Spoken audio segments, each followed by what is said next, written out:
How many of you have taken up a new job for the first time? Obviously, all of us, right? So I want to invite you.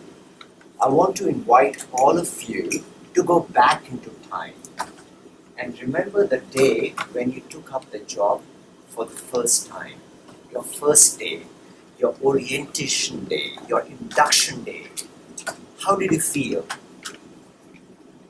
Were you anxious, insecure, confused? All those emotions. Now, I invite you to multiply those emotions by 10. Those were my emotions. When I took up a job of a country head of trade sales, I had no clue of what trade is. The business was making huge losses. I inherited a demotivated team of 4. And most importantly, or the worst of all the customers were dissatisfied. You can imagine my state of mind, what I'm going to do. Now, obviously, I was very excited about the role.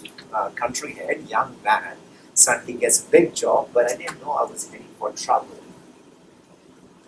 Well, that happened 10 years back.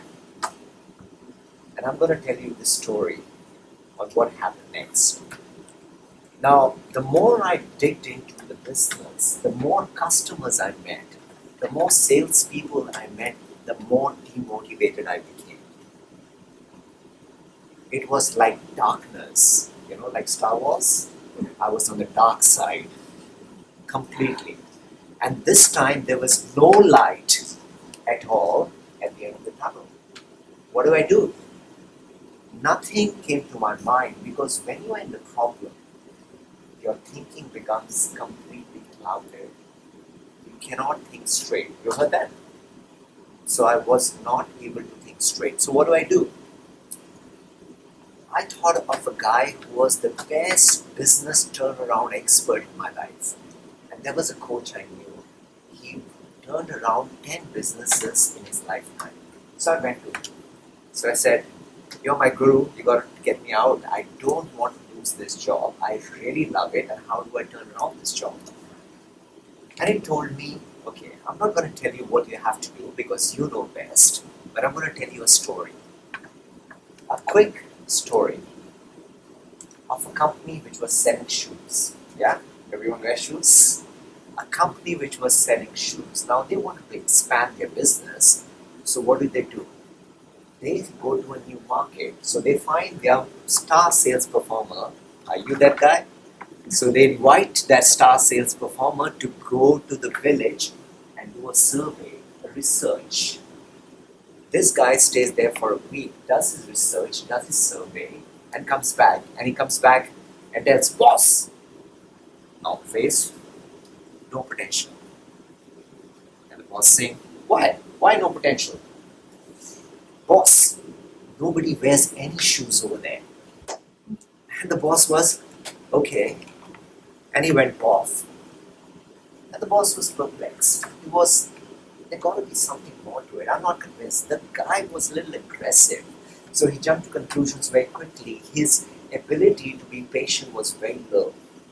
So he sent another guy. This time, he sent a guy who was calm and composed, like you. So this guy goes to the village, looks around, and he comes back after a week, same story, and tells the boss, "Boss, huge potential. Nobody wears shoes." And the boss said, "Yeah."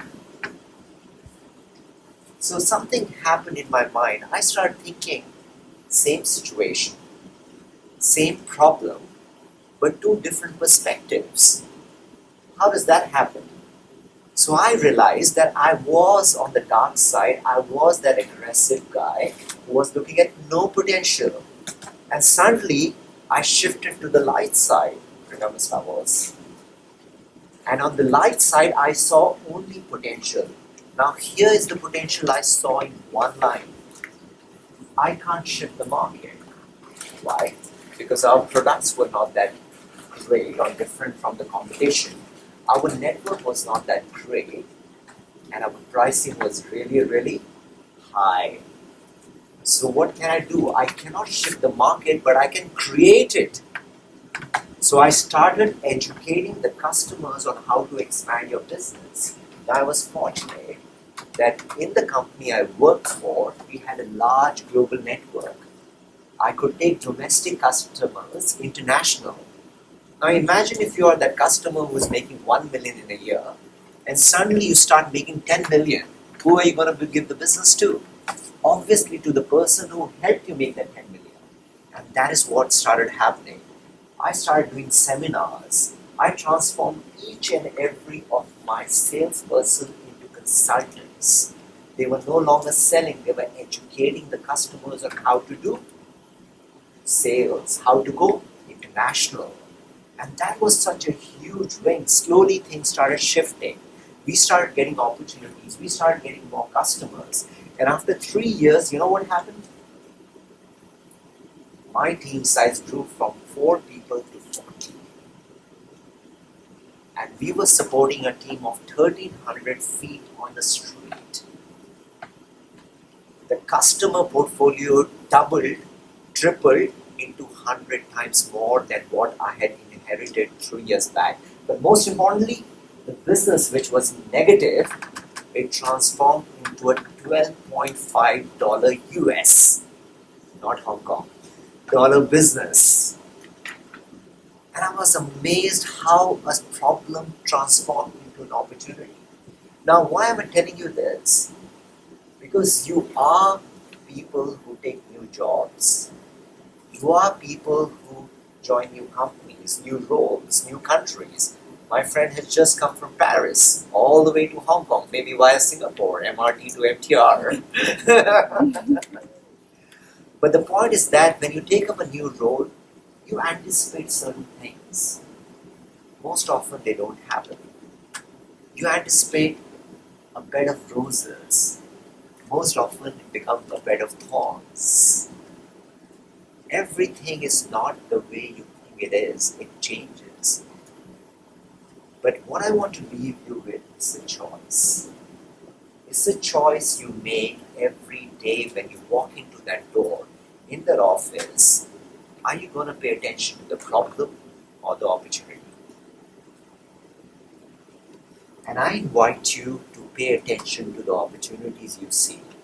You all have joined this evening to find that opportunity in your lives, in your careers, in the businesses you do.